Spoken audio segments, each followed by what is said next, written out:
Good morning. My name is Dr. Sheree Watkins, and we're going to go ahead and get started this morning. I am the Associate Vice President over Student Health and Wellness here at the University of Utah. Today, we're here to talk to you about our health and wellness services that we're providing to our students here at the U. And so I would like to be able to introduce to you our health and wellness leadership team. And so I will get started based off of who I see here on my team, on my screen, starting from my left person on my screen, which will be Mr. John McDonald. Would you like to introduce yourself and also what department you're over? Good morning, everyone. I'm John McDonald, Director of Campus Recreation Services, which is over the Campus Recreation Department, the Student Life Center, and at some of our outdoor spaces and fields as well, which we'll share later. Thank you, John. Dr. Scott McAward. Good morning. I am Scott McAward. I am the Executive Director of the University Counseling Center, and I'll have a chance to talk a little bit about our services as we get started. Dr. Mark Fitzner. Good day. I'm Mark Fitzner. I'm the Director of the Student Health Center. Mrs. Brittany Badger. Good morning. My name is Brittany, and I serve as the Director for the Center for Campus Wellness. Ms. Shaw McNeil Wade. Hi, everyone. I'm Shaw McNeil Wad. I am the Manager for Health and Wellbeing Strategic Initiatives. And we do have one leadership director that's not here today, and that is Ms. Christine Anderson. She is the Director of our Center for Disability and Access. She is right now celebrating our students who are workers and also beneficiaries of scholarships for our Center for Disability and Access. But we would like to get started to share a little bit about the resources and services that we offer to students here at the U. So I'm going to share my screen and we're going to get started. Here at the U, you've already saw mentioned that this is the leadership team that we have here over our 5 health and wellness areas that we offer our health and wellness resources. So we have our Student Health Center, our University Counseling Center, our Center for Campus Wellness now, our Campus Recreational Services, and our Center for Disability and Access. And the mantra that we use is a collaborative approach for wellness. So it is centered based off of what we call the 9 dimensions of wellness. The 9 dimensions of wellness focuses on servicing the whole student and not just a faction of the students or one-dimensional portion of the students. Our 9 dimensions of wellness that we focus on the students is environmental, so focusing on space and place here for the students, whether it is here on campus, the immediate community surrounding them, and also when they return to their home. Physical, so that is also working on their physical body in multiple ways. Emotional well-being, intellectual, social, so their sense of belonging, also social making as far as friends and fellowship, culture, their own culture that they bring to this campus and this space and environment, and also their exposure to other cultures based off of the environment that they are welcomed in here at the U, within their classrooms and also the immediate community. Spiritual is also serving as their purpose and their passion, and that can be their major, their purpose as far as how they would like to give back to others through our Vineyard Center, through volunteerism, and also for certain students, it may be their faith or their spiritual belief in a higher power. Financial wellness, being able to be financially stable, have access to better decision-making for financial management. And we also have within our Students Affairs Division, our Financial Wellness Office, and then occupational. And that is helping our students to find occupations that may be our student workers that serve many within our health and wellness space or throughout campus. And also we have an office for our career center that many students do navigate through to help them with volunteerism, also with internships. And so we try to make sure that as we're focusing on the whole student, we focus on what we call our 9 dimensions of wellness. So why do we focus on student health and wellness? We know that psychological distress, we know that psychological distress is an important facet of students' well-being and also related to their academic functioning here at the U. We also have seen a direct relationship between mental health and well-being as it relates to students' GPA and their overall academic success. Research has shown us over the years that depressed students are more likely to miss their class and also their exams. And so we are working to try to prevent students from becoming depressed by making sure they have access to resources, from everything to social to, once again, to access to their resources, whether it be depression from financial resources to basic needs, to nutrition. And so we try to ensure by working with the whole student, we are able to prevent students from becoming depressed, or from some students who are living with depression, we have access to our health and wellness resources to sustain them to a better quality of life. And also psychosocial issues are the primary cause for why students drop out. And so we want to make sure that any health and wellness issue is not a barrier to the student's overall success. So how can your student develop lifelong wellness? We try to increase what we call self-care, authentic self-care, by teaching students self-care skills such as eating well, resting and being active, seeking support when being ill. And that's what we call self-seeking behavior, help-seeking behavior. And so that means being able to ask for help when needed and knowing what type of help that they may need. And if they don't know what type of help they need, how to access one of our health and wellness departments so we can help them to navigate and seek resources. Developing healthy coping strategies, also being able to feel empowered to make decisions to help them to feel better, and connecting to one of our health and wellness resource spaces. I'm going to turn it over to our first campus resource space, our Center for Campus Wellness. Brittany? Thanks, Dr. Watkins. Yeah, so the next couple slides, I'll just be sharing a little bit about the different services and programs that my office provides for students here at the University of Utah. We are located in the Student Services Building on the 3rd floor, so the same place where students are going to pay their tuition or connect with admissions. We are just upstairs. So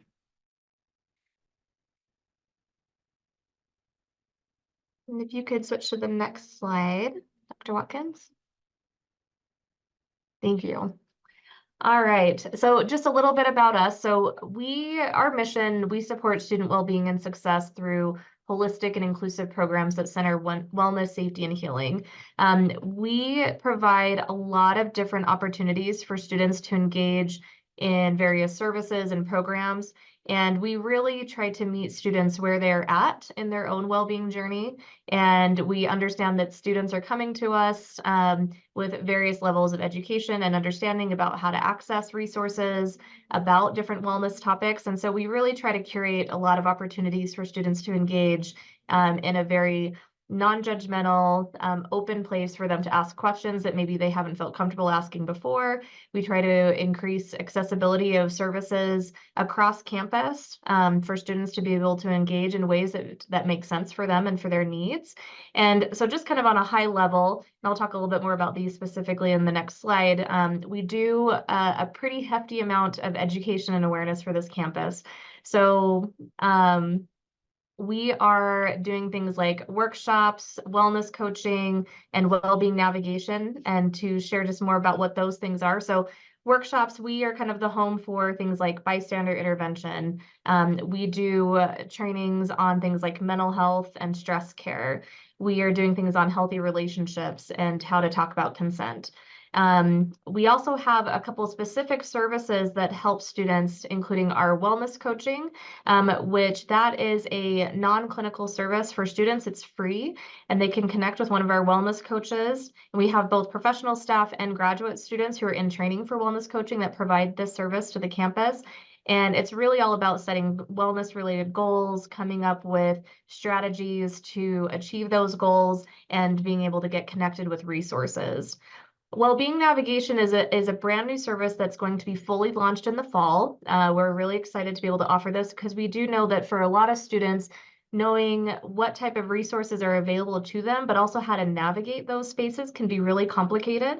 And we also know that kind of this transition from high school into college or transferring from another state here to Utah, that knowing how to navigate things like you know, the health center or the counseling center, or getting connected with a disability advisor, or any of the different wellness related areas that a student might be focusing on, that it can be really tricky to know where to go. So we are actually hiring currently some peer navigators that are going to work with our professional staff to connect with students wherever they're at, letting them know what types of resources are available. And instead of just giving them information on how to connect, they're really going to be walking with those students, helping them get connected with an appointment at a center, or following up with them to see if they had any challenges or had any follow-up questions.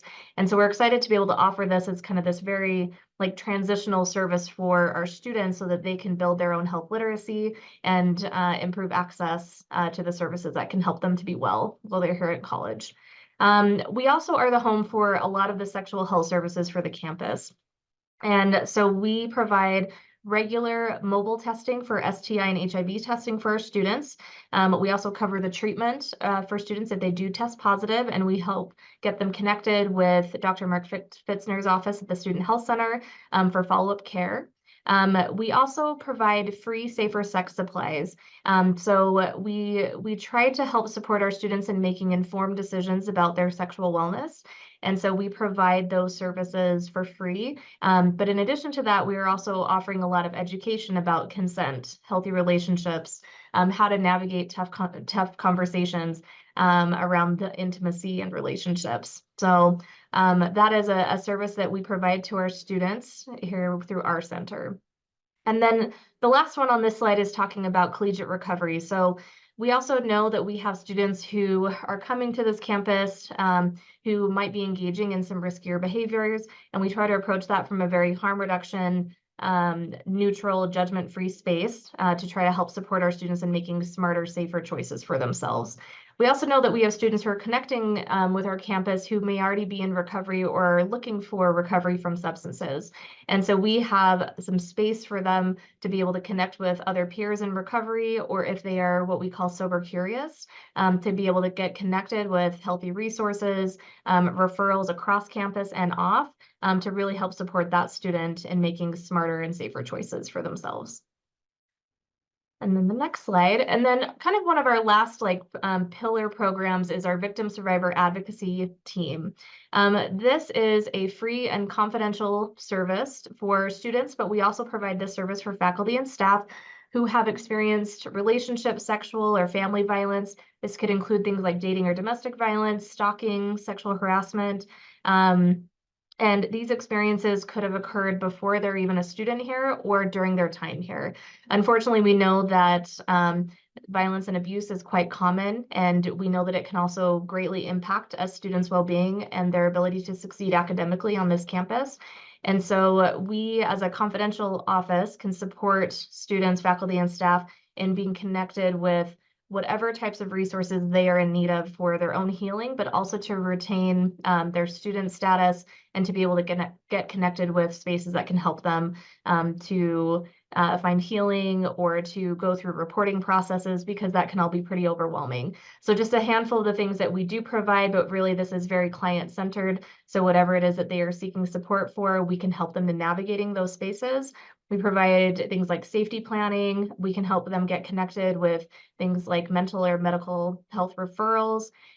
We can work with them if they are trying to navigate really complicated processes through the criminal or civil justice system.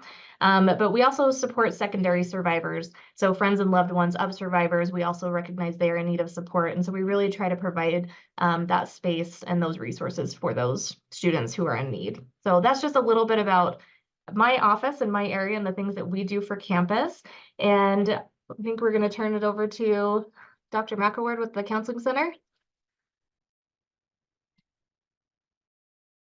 You think after 4 years I would not start myself muted? Thank you, Brittany. Wonderful to be here. I kind of want to spend a little bit of time talking about the University Counseling Center, and I really like the wellness wheel that Dr. Watkins really started with, because I think as I hear Brittany talk and us talk, it's really about all these different pieces fitting together. So you can see a QR code here that points to our website. We are the primary mental health agency for students on campus.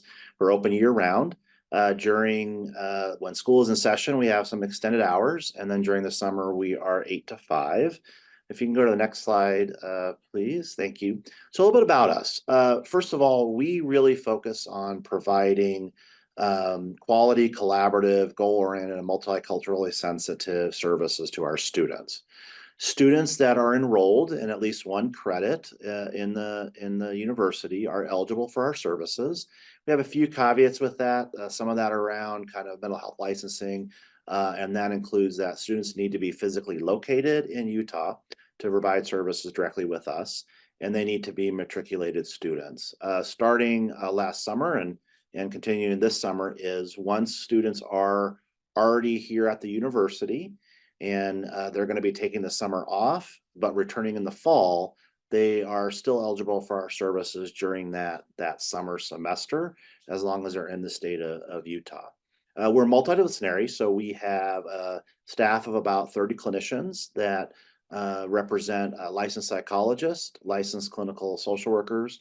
We have clinical mental health counselors. We have a licensed marriage and family therapist. And we have 2 prescribing psychiatric APRNs that can provide psychiatric evaluations as well as management for the students that are receiving services from our office. Another big piece of what we do is we're focused also on training. So we also have advanced PhD level doctoral interns, as well as social work practicum and doctoral practicum. So we really like to think about the service we provide on the step care model. And I think the context that's important is we really think about how do we match the best service to the students' needs and their particular needs around seeking services. So if you think about that bottom level is our skills workshops and mindfulness programs, recognizing that some students might be coming to us and maybe they need some help around procrastination, maybe they need some help around time management, that those really might be best addressed either through a skills workshop or more of a one-on-one academic coaching. We do provide crisis and what we call quick care or single sessions to students. And then we also provide a lot of support groups and therapy groups, recognizing that for some students, a group experience is really going to be the best kind of match and most effective. And then, of course, what most people think about is our individual brief counseling, one-on-one with a therapist. And then we also have, I mentioned the med management, but we have what we kind of call care management or transfer of care. So some students might be better served in a specialty setting, maybe in the community, or they might be graduating or they might be returning home and need some case management to get connected to those resources. Next slide, please. Thank you. So a quick summary of our services. I already talked about a lot of individual counseling. Another big piece of what we do is a lot of outreach programming. We team with a lot of our colleagues, Brittany's office, other offices on campus around really getting out to the students to do some outreach, to do some presentation, do some preventative program. Our most popular tends to be when we bring therapy animals on campus. Students seem to love that. It is Stress Buster Week. I see my colleague John McDonald smiling because we love it when we bring therapy animals into the Student Life Center for students. Next slide, please. Really kind of some high level points. Services, most of our services are free for students. They can come, they can do an initial consult, they can receive services at free of charge. The only exception is we do charge for our psychiatric services. We do keep that pretty low. And then other than that, our groups, our individual counseling are free. Services are fully confidential for those 18 and over. And so students do hold that confidentiality. There are some limitations when we're working with someone under 18 that we would work with the student on as well, but that information is very confidential and private. Next slide, please. One of the things that we're in now, finishing our second year, is recognizing that not all students need support between 8 and 5 or 8 to 6. And so the university is currently offering an application and a service called TELUS Health. This is an app that your students can download. You can even download on the App Store. And it is a University of Utah branded app that contains some self-help services Also some chat, some real-time chat with a mental health professional, and even phone call support. That can be on a crisis sort of level, or it could be if students need some counseling, they also have telehealth available. One of the real advantages of this service, in addition to being 24 hours a day, is it's available globally. And so students that might be on internship elsewhere in the country, or maybe they happen to be at our Utah Asia campus or elsewhere in the globe, can actually access this service. And again, these are no cost to university students. There are some other resources on campus that we work closely with. Women's Resource Centers on campus. We also provide some individual and group therapy through their services. The MH1 team, I want to highlight for those that might be living in the residence halls. This is an in-person crisis response team that is physically present 4 p.m. to 2 a.m. 7 days a week for our students living in housing. So again, students need that support that is available to them. And then the other 2 clinics are training clinics on campus that work with community members, but also work with students on campus as well. So a lot of information, and one place where you can find it all is on the next slide, is the Student Affairs Mental Health website that has a lot of our services as well as other wellness services available for students to access. And I believe I am turning the time over now to, I don't know the next slide. So, yes, to Dr. Watkins. Thank you. So I will be going over the Center for Disability and Access for Director Christine Anderson. The Center for Disability and Access is located in the Student Union Building.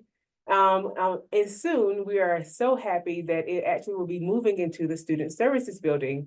As you heard, our University Counseling Center and our Center for Campus Wellness is located in that building.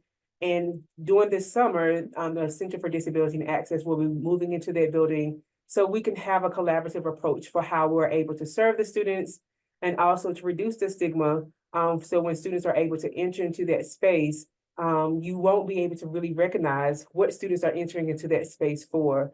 And also to give our students a place to be. We will have a lounge area for students to be able to come and actually to rest and actually to lounge in. And so we're really excited to be able to have that space hopefully opening up over the summer.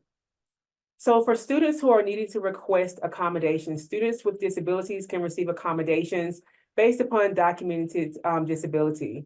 And accommodations are specific to each student and their unique disability needs. So for example, accommodations can be related to accommodated testing, alternative format for course materials, ASL interpreting, and also additional ones that's not listed here. These are just a few.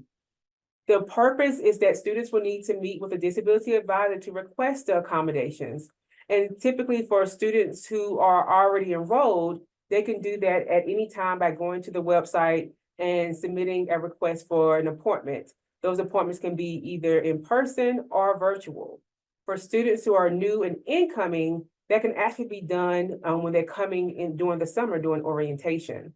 So you will make an appointment through the CDA online portal or contact CDA by phone. Documentation for disability can also be uploaded inside of the portal. People often ask, what is the process for determining eligibility for a student to receive a qualified accommodation? This is the documented process, but I also have to tell students and also parents that this is just a very black and white process. It can be different for each one, but these are just the basic steps. Number one, there is an intake appointment. You have to submit your documentation, and then there's a case review to review that documentation. We also do ask each student to meet with their disability advisor at least once per semester. Some students may need to meet more than that, but once is just the minimum. And then we provide each student individualized accommodations based off of the documentation provided and their unique disability.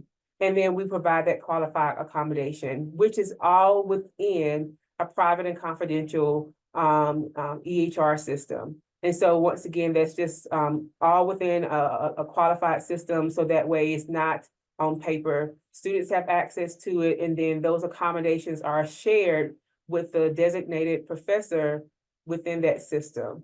And so it's not just, once again, transpired through a paper format. Now I'm going to turn it over to Dr. Fitzner for the Student Health Center. Thank you, Dr. Watkins. The Student Health Center our office is not located in the Student Services building. We are on, I guess, the edge of campus in a building that we share with other University of Utah healthcare clinics. Our hours are listed there. We're open Monday through Friday with some later hours during fall and spring semester. We also have telehealth appointments available if a student would want to contact us that way. Next slide. So what should your student bring to college? I think it's really important to kind of educate your student that they should bring a list of any medications or allergies that they have and what those allergies might be it a rash to amoxicillin or anaphylaxis to something else. Sometimes it's helpful to also have a list of past medical, surgical, and mental health issues. Nowadays with EMRs, sometimes it's very easy to access that remotely, but oftentimes if we need specific information, it involves a release of information and then faxing the records over. So if your student might have a particularly complicated medical history, having paper copies that they could bring with them might be helpful and advantageous. And then an immunization record of all vaccines, just not the required vaccines, which we'll talk about in just a minute. It's also helpful to have proof of their health insurance.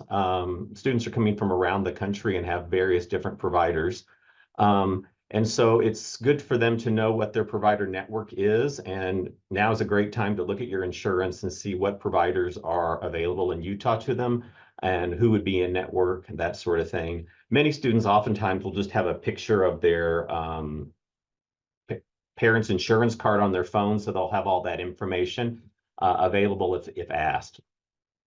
And then it's also good to help educate your student how your insurance policy works and what a copay is and deductibles and that sort of thing.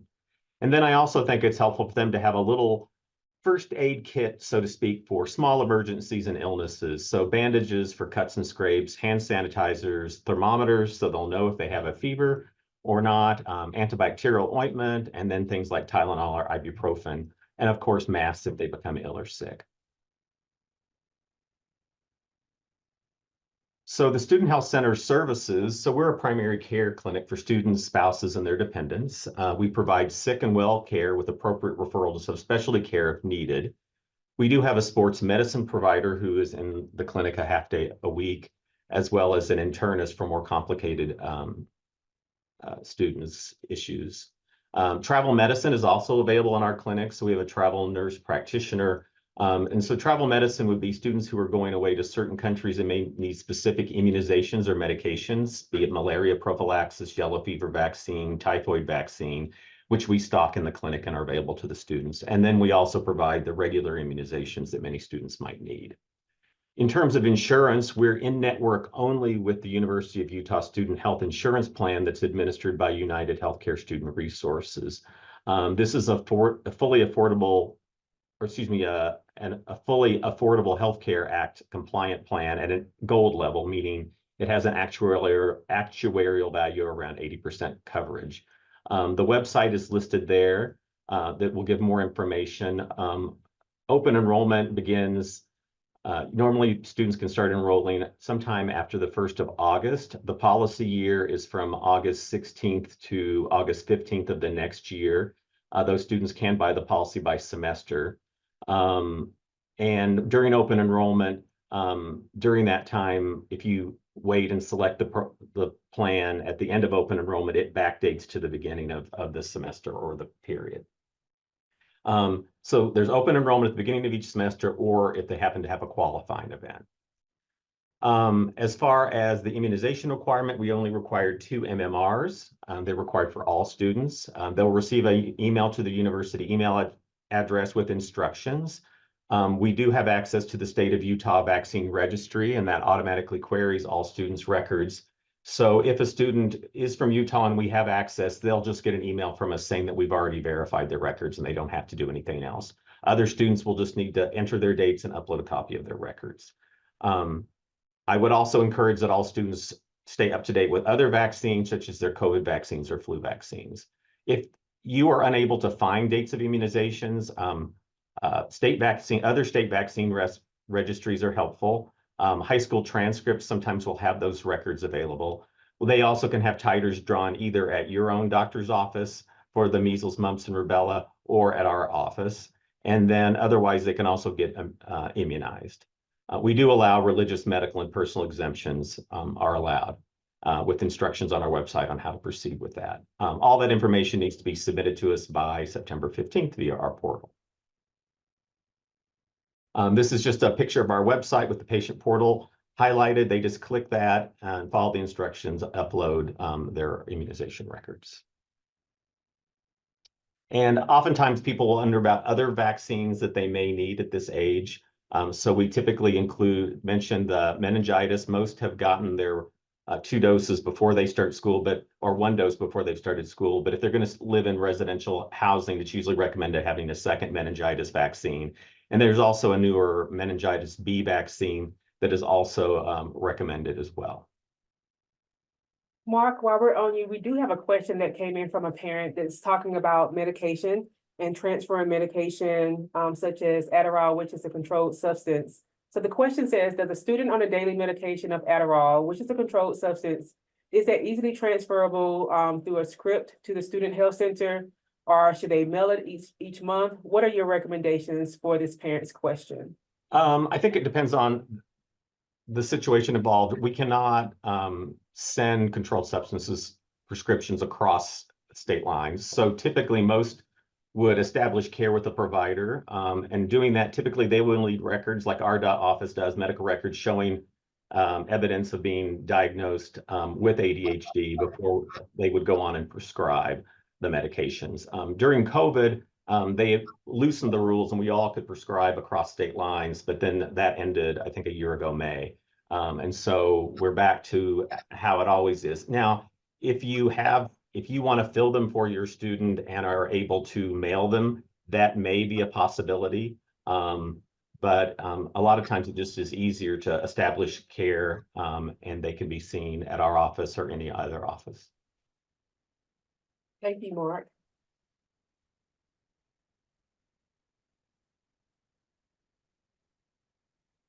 John?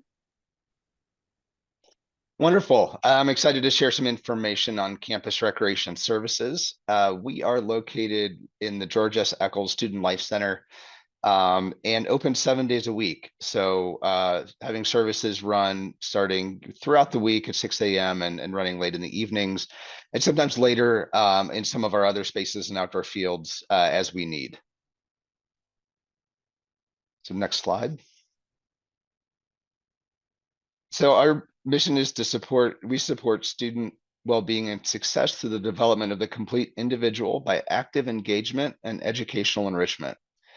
Some of our programs and services include our Summit Climbing Wall, which is a 13-foot bouldering wall facility and a 54-foot climbing tower. In our core strength and fitness area, we have over 15,000 square feet of strength and conditioning equipment, as well as a track on our 3rd floor, indoor track that has some of our cardio equipment up there as well, which you can see in some of the pictures throughout here. We have 3 pools, 4 fields, outdoor fields, and 5 indoor courts as well. Some of the programs that we have are group fitness classes, intramural sports, offering over 20 intramural sports, personal training sessions, outdoor adventure trips, both in day trips, short trips, and overnight longer trips, instructional climbing classes and instructional programs in outdoor adventure, climbing competitions on our indoor climbing wall, swim lessons, and 24 different sport clubs. As we take a look at our indoor and outdoor facilities, we have a 50-meter competition pool, and that pool can be divided into short course and long course. So we do that throughout the week. So you can swim full Olympic distance at 50 or swim at 25. We have indoor and outdoor leisure pools. We have an indoor hot tub and spa, which seats about 30 people. We have the indoor running track, the climbing and bouldering wall, An outdoor mezzanine. So I highlight this because we think of the Student Life Center as a place for activity, but we also have a lot of social space, and we want students to come in and be able to just have an environment where they can be active, but they can also have some downtime as well. So throughout the facility, there's a lot of social space, including our outdoor living room, which is on our 3rd floor, overlooks the campus in downtown, and is a great place to relax or catch some sun. We have an outdoor fire pit, the 5 sport courts mentioned, which are the 3 wood courts and 2 multipurpose courts. We have racquetball courts, a combative room, and group fitness studios. So 2 large studios, a cycling studio, and an F45, which is a boutique kind of fitness space that we offer, F45 Fitness, which is a fitness high interval intensity class that's in a 45-minute orientation, with no 2 sessions being the same. So it's a great time to be there. Our personal training offers virtual and in-person sessions. We provide physical fitness assessments, and we have a Fit 3D body composition scan, which is a great combination to personal training, giving you great biometrics in a very comfortable environment to then work with a personal trainer, and then can use that body composition scan and come back and get scanned to test and see where you're at for future needs. This past year, we started a student nutrition program, and we look forward to continuing that in the future. Our outdoor adventure program offers trips and adventures. So taking trips led by student leaders who have been trained and gone through a rigorous program to take other students out on programs, everything from rafting to skiing, to snowshoeing, to just day trips to hike. We do different educational clinics, so educating students on programs that they can go and do on their own, both at the indoor climbing wall as well as in the field. And then we have an equipment rental program, which is a fantastic resource for students who can come in and rent equipment from us and go out and take their own adventures. And it's also available to the community as well. One of the neat things about that rental program is that students can come here if they don't come from a cold weather environment and they want to go ski and do winter sports. That rental program includes jackets, pants, ski wear, goggles, helmets, everything you would need in that avenue, footwear, to get out without having to go purchase that equipment. And then finally, our sports programs talks about intramural sports and sport clubs. Intramural sports are sporting events taking place here on campus, competing against other teams. And if a student doesn't have a team and they're not signing up with others, that's okay. We have a free agent program, so they can sign up individually, and then we combine those students, those free agents, either onto an existing team or putting a team together and help them together through that process. Our sport clubs are student organizations, so they form working with student government and become recognized student organizations that then compete against other institutions under a national governing body against their sport and discipline. Thank Next you, slide. John. Thank you, Dr. Watkins. So we've given a great overview of all of our services that we are offering to our students. We want to take some time now to pause for those who are here to answer any questions that you may have for any of our directors who are here for this webinar.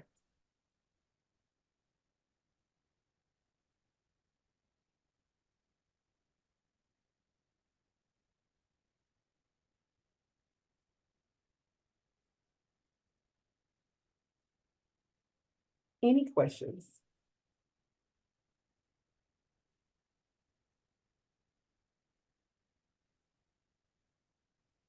While you all are thinking of some, I came with just a few, just in case there were some moments of silence. So I will start with my first question with John. You mentioned intramural sports and sports clubs. How can a student get involved in any one of those if they're interested? Great question. On our website, we have, if clicking under intramural sports, we use a program called IM Leagues, which is intramural leagues. And that they can go in and create a login that'll log them in through the system. Really simple. Then they can click the sports that we are offering and be able to sign up for those, either individually or as a team. And Something to mention within that, if we think of the standard sports, with flag football and volleyball, basketball, we've also unique tournaments as well. So in one of the earlier slides was a picture of the pool, people in canoes, and that's Canoe Battleship. So it's a single day tournament. So the commitment isn't as large as a multi-day sport. And students are in teams trying to sink another canoe with buckets full of water. So not everything is major team sports. Sometimes it's just fun engagement with events like that. Okay. So we also have some questions that just came in. The first question is, will all this information be reviewed at student orientation? So yes, Jeff, all this information will be shared at student orientation.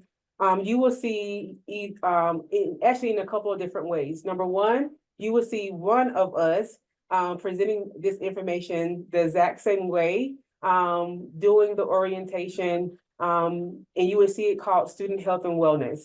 And so you will see us doing one of the slots where you will have to pick and choose, but you will see us where you can pick and choose the information doing one of those time slots. And I think you all have to remind me, we're at the 10:30 slot, if I'm not remembering. They changed the slot time. Anybody remember the slot time that they moved us to? Jeff, I'm gonna say my best guess, I think we're at the 10:30 slot, but don't quote me, but you will see student health and wellness. So we will be repeating this exact same slide again. And then the second way is that we will also be at the resource fair. So you will be seeing us table again with information where you can come and ask individual questions about our offices. And you will see either one of us from our offices there to present information and also have additional handouts. The second question, should our future students make an appointment with CDA before new student orientation? Scott is nodding yes. I'm going to let him answer that question.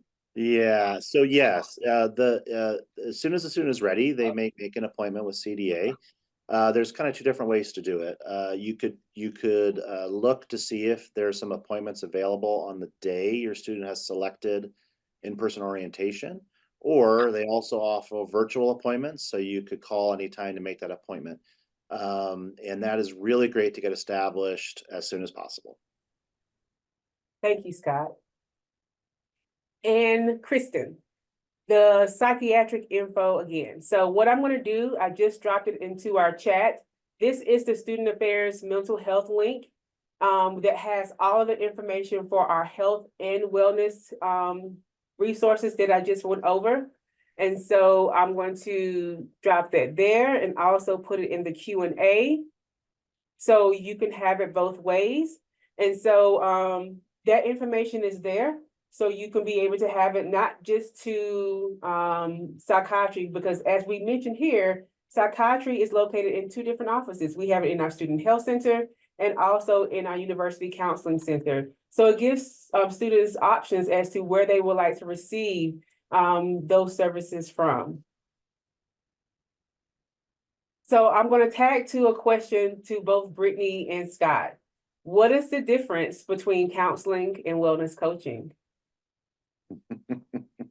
I think Brittany is going to be the best one to answer that. I'll give it a go, and Scott, please jump in.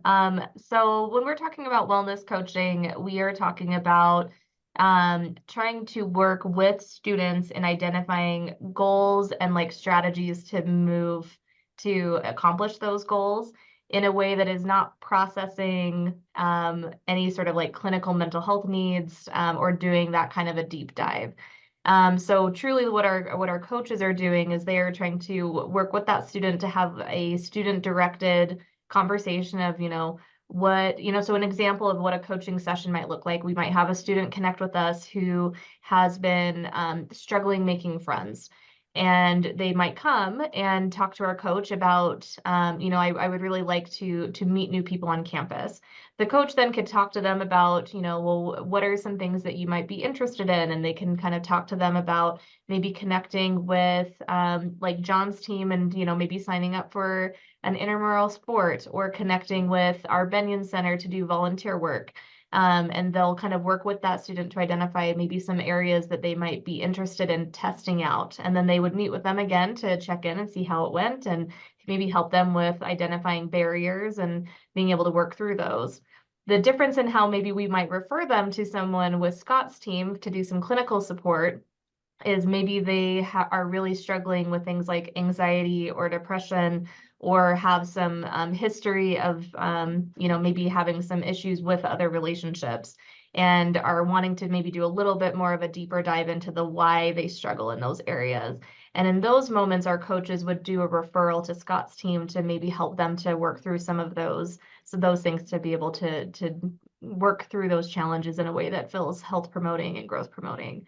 So just to maybe kind of give a little bit of some context there. I don't know, Scott, if you have more that you would like to add in that space. I think you said it very well. I think it's really going to be dependent on the student's particular needs. So, I think as Brittany talked about, sometimes students just need to know, like, where do I go to get involved? Where do I go to kind of get these small goals? Some students could really benefit from kind of learning about their own interpersonal skills, interpersonal ways of interacting, and might be a really good match for group therapy with us. So those are how those two things work together. John, we have a question for you talking about personal training. Is there a charge for personal training? And I add even one more, is there any charge for like the fitness groups?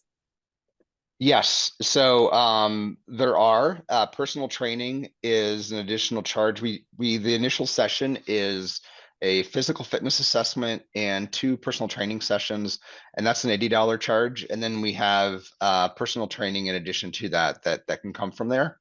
And then group fitness passes are an addition for their semester.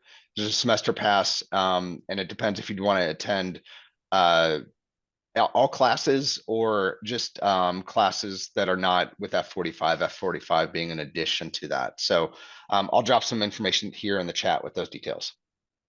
And I know some parents may have some questions like, what about if I ever wanted to try something for free? I know there's sometimes your department offers like a free session or something like that, or where sometimes that the Student Life Center may offer like a free day. When are some times that may be offered? Well, yeah, we do both free times for Fit3D and our group fitness classes at the beginning of the semester. And then we offer that mid-year throughout the semester as well. It depends during which semester we're in, but it's offered usually twice a year. So, and then are student ski passes to local mountains available? There are. We have done ski passes here to sell out of our office. That's changed a little bit, not based on our process, but based on parking, and that they've been requiring a parking pass, which is individual. So we had 2 resorts we were offering day passes. We're down to 1. We'll see how that changes for next season, but we always look forward to continuing to offer those, and it is a little bit of a discount to be able to do so. Okay. Thank you, John. So we're in the last 10 minutes. To each director, for students, whether they may be new or they may be current, what is that one piece of advice that you would like to offer to parents?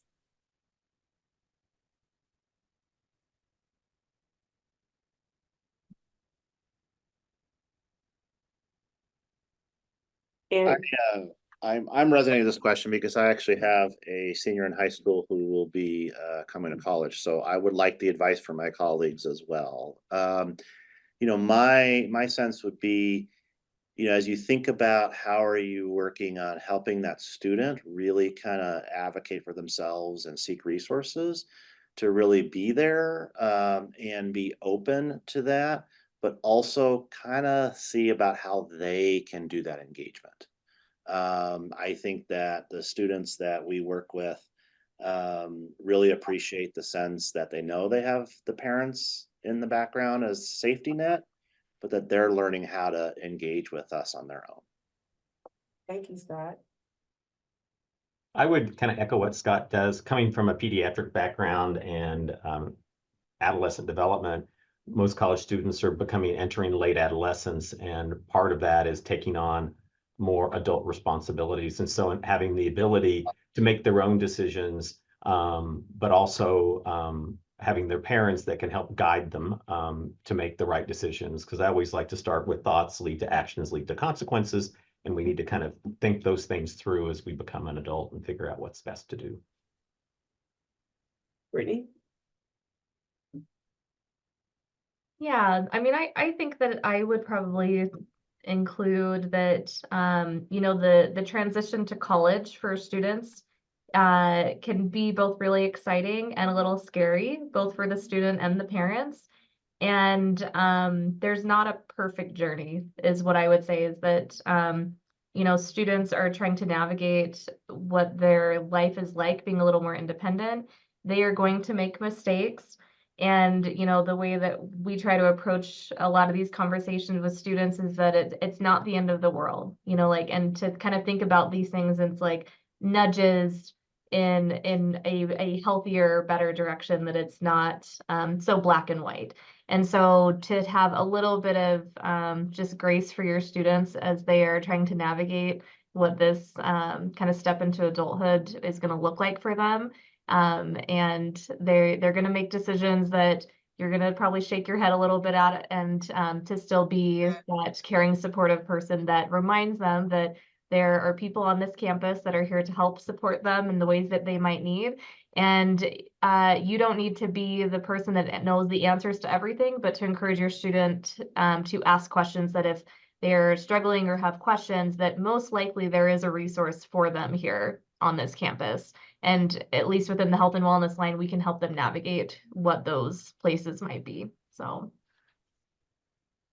John, anything you want to add? Great comments. I think helping students and recommending them to explore, to find those opportunities, to seek out those areas that kind of fill their cup. And that helps guide them on what that journey is going to look like. So there's a lot of people to help support that and help find that. But I find a lot of students, if you can get out and just kind of seek those things out, that provides your balance and the needs that you have to find that passion and to find your people on campus. It's a great opportunity, and this group's a great place to do that. And there's plenty of others as well to support. Great answers. And so John stole my answers. And so I'm just going to say ditto to what John said. I want to thank my team, who are my right-hand compadres, who I couldn't do this work without them. So thank you all for showing up for me today to give some great feedback and some great resources and information to the parents. This is being recorded, and so it will once again go up on the website. I wanted to follow up and say that there is a webinar library on belong.utah.edu where this will be housed, and also with past webinars. The next upcoming webinar in June will be on the topic of Navigate You.